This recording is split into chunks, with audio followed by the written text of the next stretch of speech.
चलो तो अब अपन आ गए हैं क्वेश्चन नंबर 9 पर, स्टेशन 9 पर। अब जो मैंने आपको वीडियो भेजा था 17 मिनट वाला, वो सबसे पहले आपने देख लिया होगा और उसके बाद आप ये वीडियो देख रहे होगे, ये मैं एज्यूम कर रहा हूँ। तो सबसे पहला पॉइंट हमारा क्या होता है कि जिसकी वैल्यू ज़्यादा है उसको अपन को छोड़ देना है, जिसकी वैल्यू कम है उसको अपन को ले लेना है। तो वो कैसे पता चलेगा, उसके लिए हमको क्या निकालनी पड़ेगी, वैल्यू निकालनी पड़ेगी। तो हम वैल्यू निकालेंगे, कैसे निकालेंगे वैल्यू, वो आपको पता ही है। वैल्यू ऑफ फर्म कैसे निकलेगी, value of equity plus value of debt. Value of equity और डेट दोनों किस में होंगे, लीवर्ड फॉर्म में। तो लीवर्ड का पहले निकाल लेते हैं। ये सेम ही रेटा हुआ है 1,20% वाला एस क्वेश्चन 8। फिर भी अपन देख लेते हैं, चलो ना। यहाँ पर है 2 लाख रुपए की कैपिटल एम्प्लॉय टोटल, 1 लाख रुपए का डेट है 10% पर। तो हमारी EBIT क्या होगी, EBIT दी हुई है 30,000, उसमें 10,000 का इंटरेस्ट चला गया, 20,000 हमारी EA ही हो गई, अर्निंग्स अवेलेबल फॉर इक्विटी 20,000 और के हमको दिया हुआ है 20%। तो हमको क्या मिल जाएगा, वैल्यू ऑफ इक्विटी मिल जाएगा 1 लाख रुपए का। जब 1 लाख रुपए का डेट है तो 2 लाख हमारा टोटल वैल्यू ऑफ फर्म हो गया। सामने अगर अनलीवर्ड की बात करूँ तो 2 लाख अनलीवर्ड की इक्विटी है और 12.5% का कॉस्ट ऑफ इक्विटी है। तो कॉस्ट ऑफ इक्विटी से जब हम उसको डिवाइड करेंगे EBIT को, तो हमारा आ जाएगा 2,40,000 रुपये की वैल्यू ऑफ इक्विटी, जो कि हमारी वैल्यू ऑफ फर्म बनेगी क्योंकि उसमें डेट नहीं होता। तो अब मेरी किसकी वैल्यू ज़्यादा है, अनलीवर्ड की वैल्यू ज़्यादा है। अब यहाँ पर क्वेश्चन में क्या बोला है, क्या बोल दिया है कि यहाँ 15% होल्डिंग कर रहा है अनलीवर्ड में और हमको क्या करना है, इंक्रीज इन एनुअल अर्निंग ढूंढना है। अगर वो स्विच करता है इस holding from unlevered to levered, अगर मैं अनलीवर्ड से लीवर्ड में जा रहा हूँ तो मेरे की कितनी एंड एक्स्ट्रा अर्निंग्स होगी वो अपन को ढूंढना है अनलीवर्ड से लीवर्ड में, बरोबर। अब यहाँ पर जब हमने देखा तो अर्निंग्स भी किसकी ज़्यादा है, वो अर्निंग्स बोल रहा हूँ सॉरी, वैल्यू किसकी ज़्यादा है, 2,40,000 अनलीवर्ड की ज़्यादा है। मतलब हम वैसे भी किस में जाते हैं, अनलीवर्ड से लीवर्ड में जाता है, तभी हमारा ज़्यादा फ़ायदा होता। परफेक्ट, इतना बरोबर है।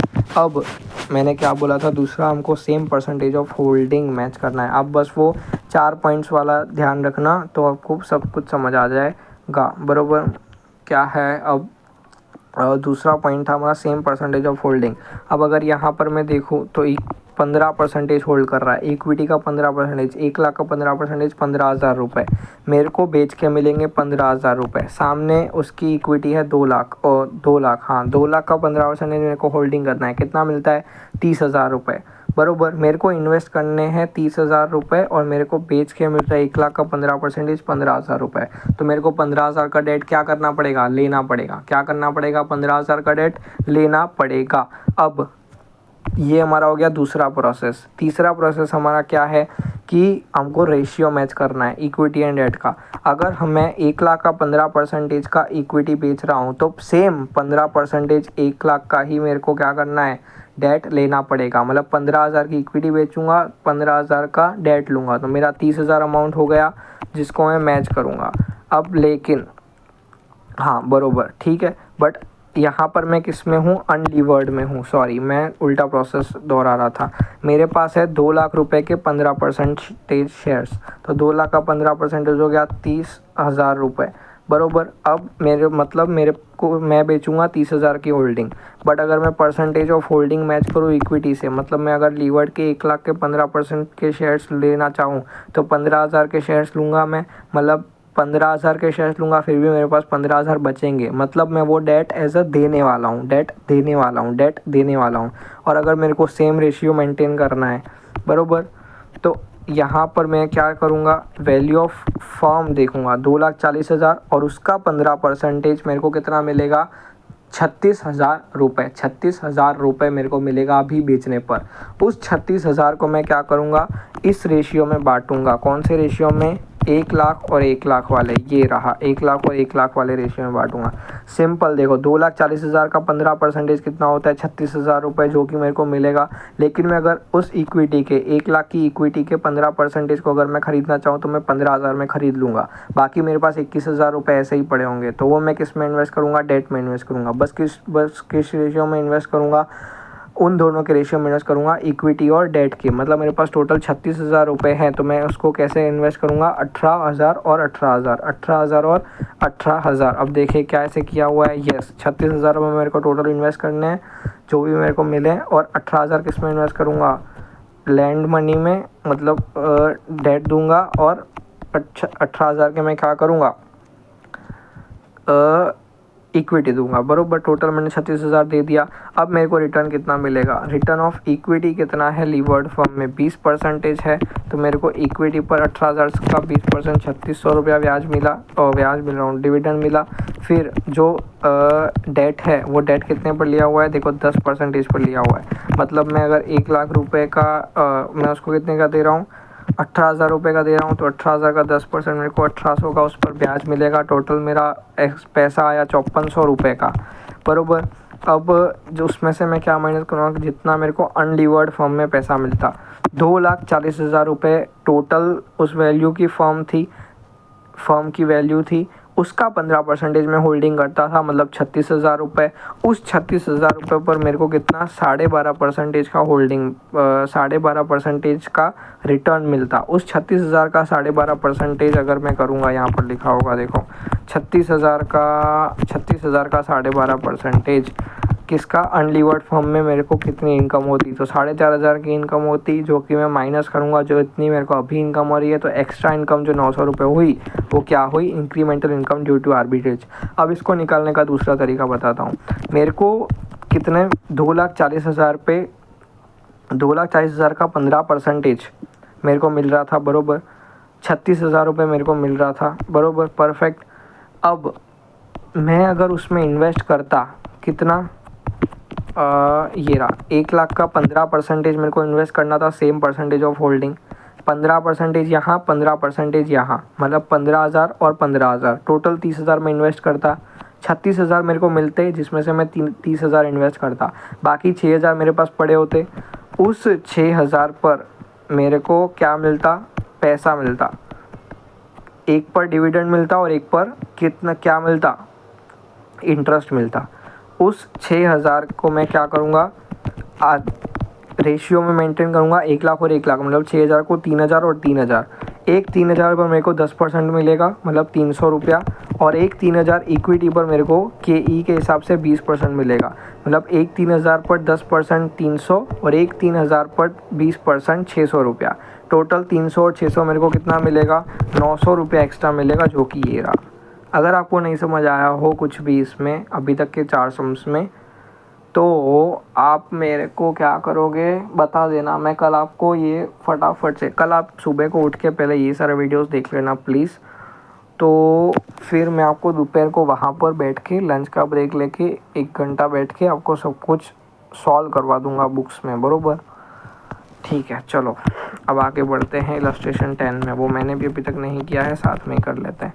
Blue Limited and all equity finance company is considering the repurchase of 275 lakhs equity shares and to replace it with 15% debentures of the same amount।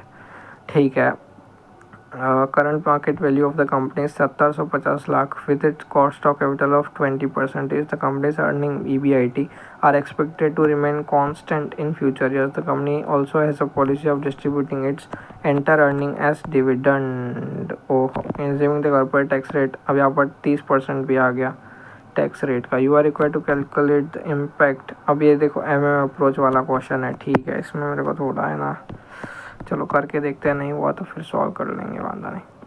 In the capital structure as per Modigliani and approach, ठीक है। Approach, market value of the company निकालनी है, मतलब value of firm, then overall cost of capital निकालना है KO, और cost of equity निकालना है KE, ठीक है। चलो पहले अपन को क्या बोला है, ऑल इक्विटी फाइनेंस कंपनी है, मतलब क्या है, अनलीवर्ड फर्म है, ठीक है।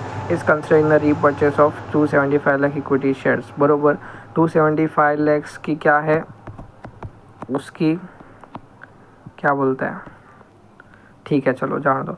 EBIT कितना है उसका कुछ बोला है इन्होंने, मार्केट वैल्यू नहीं, ठीक है, चलो इन्होंने मार्केट वैल्यू अपन को बता दिया 1750 लाख रुपए, जो कि क्या होगी, कंपनी की मार्केट वैल्यू, मतलब वैल्यू ऑफ फर्म होगी, बरोबर। अब वैल्यू ऑफ फर्म का क्या फॉर्मूला होता है, EBIT upon cost of overall capital KO, बरोबर।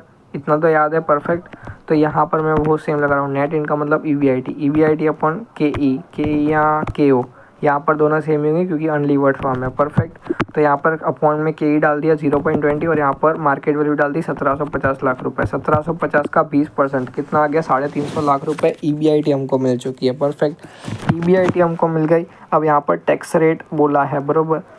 अच्छा, ये क्या होगा हमारा, ये हमारा होगा क्योंकि हम इक्विटी निकाल रहे हैं, हम के ई को यूज़ कर रहे हैं, के ई को यूज़ कर रहे हैं, तो वो हमारी क्या होगी आफ्टर टैक्स वाली EAT होगी।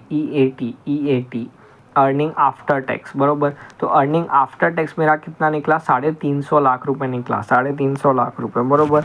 लेकिन मेरे को क्या चाहिए EBIT हमेशा क्या होता है बिफोर टैक्स वाला होता है। तो बिफोर टैक्स कैसे निकालते हैं, EAT 350 लाख रुपए है, 30% का टैक्स है, बरोबर। 3.5 लाख रुपए रिप्रेजेंट कर रहा है 70% को, किसको 70% को। क्यों, क्योंकि उसमें पहले से ही 30% माइनस हो चुका है, बरोबर। 3.5 लाख का 30% नहीं, 3.5 लाख में 30% पहले ही माइनस हो चुका है। मतलब 3.5 लाख कितनी वैल्यू को रिप्रेजेंट कर रहा है 70% को।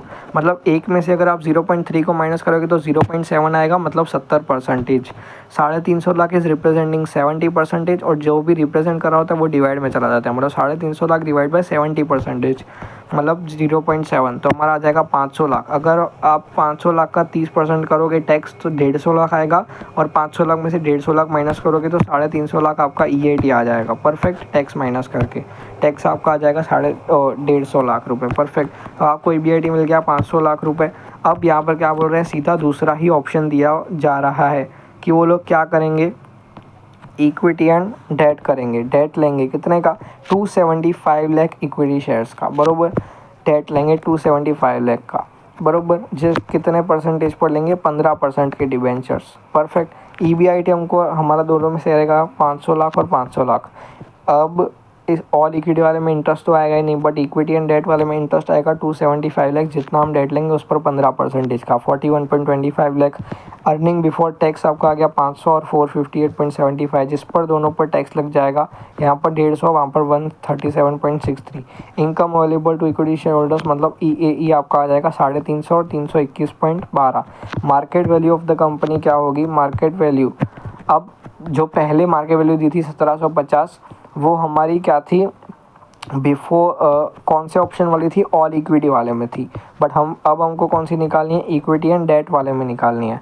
तो वो हमारी कैसे निकलती है, value of unlevered firm plus उसका जो टैक्स एडवांटेज होगा। अब ये टैक्स एडवांटेज में क्या आपको पता है कि टोटल जितना भी डेट होता है उसका टैक्स परसेंटेज ले लेते हैं। क्यों, 275 लाख का हम डेट लेने वाले हैं, उसका हम 30% जितना भी टैक्स रेट है उतना ले लेते हैं। क्यों लेते हैं, क्योंकि समझो हर साल जो इस डेट पर इंटरेस्ट आएगा, हर साल जो इस डेट पर इंटरेस्ट आएगा उस पर जो हमको टैक्स का एडवांटेज मिलेगा। फॉर एग्जांपल यहाँ पर देखो 150 लाख का टैक्स आया, बट यहाँ पर वो टैक्स कम हो गया 12,27,000 के आसपास से। क्यों वो कम हो गया, क्योंकि जो हमारा इंटरेस्ट है वो हमारा टैक्स का बेनिफिट कराता है, आपको ये पता ही होगा, बरोबर। तो उस टैक्स के बेनिफिट की वजह से हम क्या करते हैं, वो टैक्स का बेनिफिट हमको हर साल के इंटरेस्ट पर मिलता जाएगा, मिलता जाएगा, मिलता जाएगा, मिलता जाएगा। बट वो क्या है, अनलिमिटेड ईयर्स तक, जब तक हमारा डेट चलेगा, जब तक हमारे डिबेंचर्स चलेंगे तब तक वो हमको बेनिफिट मिलता रहेगा। इसलिए हम उसको टोटल इतना ही ले लेते हैं कि हमारे टोटल वैल्यू ऑफ डेट का टैक्स परसेंटेज ले लेते हैं, मतलब उसमें हमारा पूरा टैक्स का फ़ायदा कवर हो जाएगा, बरोबर। अब इसका डिटेल वर्किंग में आपको अभी नहीं करा रहा क्योंकि लेट हो रहा है, आपको पेपर है आपका, बरोबर। तो इस हिसाब से हमारी क्या आ गई है, टैक्स एडवांटेज के साथ हमारी, अब देखो जो हमारा टैक्स एडवांटेज हुआ उसकी वजह से हमारी इक्विटी बढ़ेगी, और इक्विटी बढ़ेगी तो उसकी वजह से हमारा क्या होगा, मार्केट वैल्यू बढ़ेगी, वैल्यू ऑफ फर्म बढ़ेगी। तो 1832 लाख की हमारी वैल्यू हो गई market value. Change in market value कितना हुआ, पहले 1750 थी और अब हो गई 1832, तो 82.5 लाख का फ़र्क आया। The impact is that the market value plain वापस आ गया। The impact is that the market value of the company has increase by 2.5 lakh, ठीक है, due to replacement of equity with date.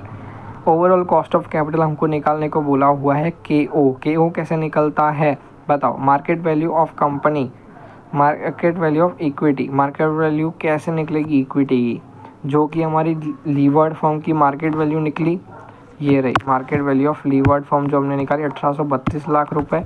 उसमें से हम माइनस करेंगे जो हमने इक्विटी रीपरचेज किए। क्या किया हमने, टोटल वैल्यू ऑफ फर्म में से वैल्यू ऑफ डेट को माइनस कर दिया तो हमको वैल्यू ऑफ इक्विटी मिल गई। यहाँ पर वर्ड सिर्फ हार्ड लिखे हुए इतना ही है। वैल्यू ऑफ फर्म जो 1832 लाख हमने निकाली, उसमें से वैल्यू ऑफ डेट हमने 275 लाख जो हमने अभी लिया उसको माइनस कर दिया तो हमको वैल्यू ऑफ इक्विटी निकल गई। अब वैल्यू ऑफ इक्विटी से हम क्या करेंगे, क्या निकाल लेंगे, कॉस्ट ऑफ इक्विटी निकाल लेंगे, क्योंकि हमको EBIT पता है। ये रहा, अपन ने EBIT निकाला हुआ है 321.12 लाख का। 321.12 लैक्स अपॉन में जो हमने मार्केट वैल्यू ऑफ इक्विटी निकाला 1557 इंटू 120.62%। और कॉस्ट ऑफ डेट हमारा कैसे निकलेगा, वो तो सिंपल ही है, 15% जिसमें टैक्स का बेनिफिट मिलेगा 30% का, तो 10.5% हमारा नेट इफेक्टिव रेट हो गया डेट का। अब जो हमने बहुत ही बेसिक चीज़ पढ़ी हुई है, इक्विटी का जितना अमाउंट है उसको उसके कॉस्ट ऑफ कैपिटल जो 20.62 है उससे मल्टीप्लाई कर दो, उसका वेट आ जाएगा। और 275 का 10.50 से मल्टीप्लाई कर दो। अब देखो, इतना भी मगजमारी करने के नहीं, इसकी मेरे पास इजी मेथड है, पर आई थिंक सो कि आपको ये आता ही होगा। अगर ये नहीं आता हो ना तो मेरे को बोलना, तो मैं आपको बहुत ही इजी मेथड इसकी बता दूंगा पर एवरेज निकालने की। ठीक है, बस सिंपल अपन को वेटेड एवरेज निकाल लेना है, बस इतना ही है। तो हमको क्या मिल जाएगा, KO मिल जाएगा। कितने से क्या आया हमारा KO बताओ, 19.11 आया, 19.11। तो पहले हमारा KO कितना था, कहाँ गया, कॉस्ट ऑफ KO, ये रहा 20% दिया हुआ है।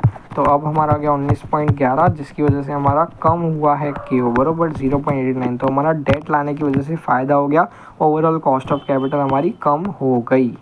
परफेक्ट। देन चलो फिर ये क्या है, हाँ ठीक है। अब तीसरा हमको बोला है कॉस्ट ऑफ इक्विटी निकालने के लिए KE, तो हमने निकाल तो दिया। ये कौन सा कॉस्ट ऑफ इक्विटी है, the impact is that the cost of equity has risen by, ठीक है, हाँ, due to the presence of financial risk that is introduction of debt in capital structure. Note cost of capital, cost of equity can also be calculated with the help of, अच्छा ये extra formula दिया हुआ है, ठीक है, no problem, ठीक है, हाँ ठीक है। चलो आपके इलस्ट्रेशन तो सारे जितने आपने बोले थे उतने ख़त्म करवा दिए। अब है ना, 1 मिनट में ना ये बड़ा कराऊँ, मैंने इसको कम रखा हुआ है, ठीक है। चलो अब चालू करते हैं। आपके 1 बज चुका है, कौन से आपने बोले थे, 8, 9 और 11, ओके, 8, 9 और 11। The following data relates to two companies belonging to the same risk class. Net operating income NOI 18 lakh 12% का डेट है 54 लाख, ठीक है। मतलब A लिमिटेड कौन सी है, लीवर्ड है, और B लिमिटेड अनलीवर्ड है। इक्विटी कैपिटलाइजेशन रेट मतलब KE हमको 18% दिया हुआ है B लिमिटेड में। Required determine the total market value equity capitalization rate मतलब KE निकालना है, वैल्यू ऑफ फर्म निकालना है, and weighted average cost of capital for each company assuming no tax as per MM approach. ऐसा MM approach लगानी है, ठीक है, वांदा नहीं। चलो फिर लीवर लिमिटेड वाले में क्या है, और 8, 9, 10 बोला है, कौन सा बोला है, 8, 9 और 11, ठीक है। 9 वाला ये है और 11 वाला। एक काम करूँ मैं यार, सुबह को हो सके तो आपको करवाऊँ, चलेगा क्या? ये 3 क्वेश्चन है ना, मेरे को थोड़े देखने पड़ेंगे, हो तो जाएंगे बट मेरे को ये सॉल्व करके कराने पड़ेंगे यार।